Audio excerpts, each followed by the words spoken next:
पान खरहा मटकावे काने अर्जुन चलावे बान आ जाबे केरा पान माया वारे बाई तय हाया जाबे माया वारे गोरी तय हाया जाबे माया वारे हायो चंदी के चिकन पान खरहा मटकावे काने अर्जुन चलावे बान आ जाहूं केरा पान माया वारे दवा मैं हाया जाहूं माया वारे जोड़ी मैं हाया जाहूं माया वारे हारी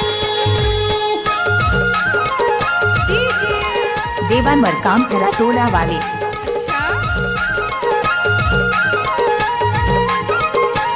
आप सुन रहे हैं देवान मरकाम का मिक्स किया हुआ गाना।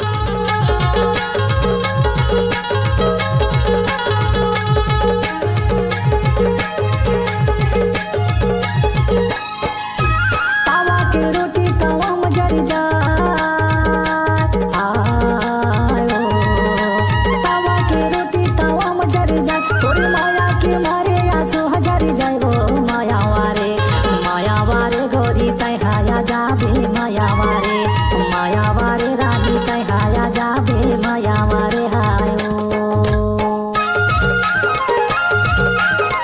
अगर किसी भी गाने को मिक्स करना है तो देवान मरकाम का बाया हाथ का खेल है।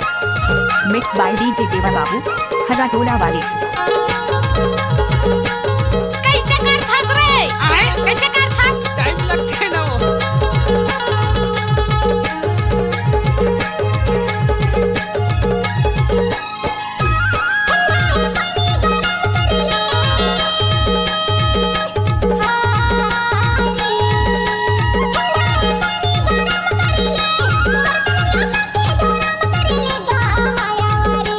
माया वारे दवा मैं हाया जाहूं माया वारे जोड़ी मैं हाया जाहूं माया वारे हारी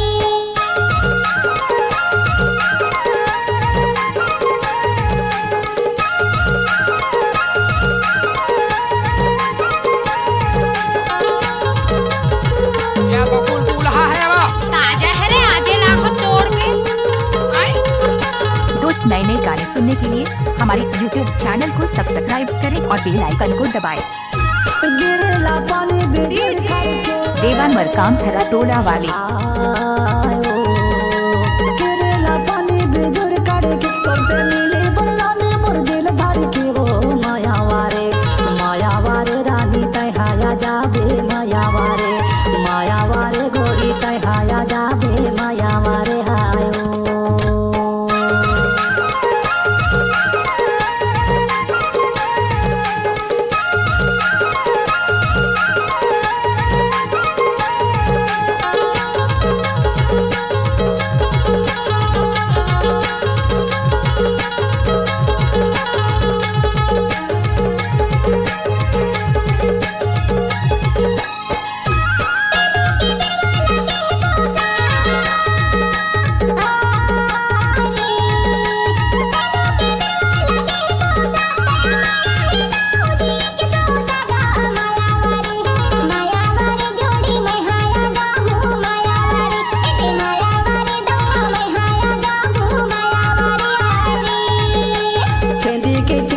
खरहा मटकावे काने अर्जुन चलावे बान आ जाबे केरा पान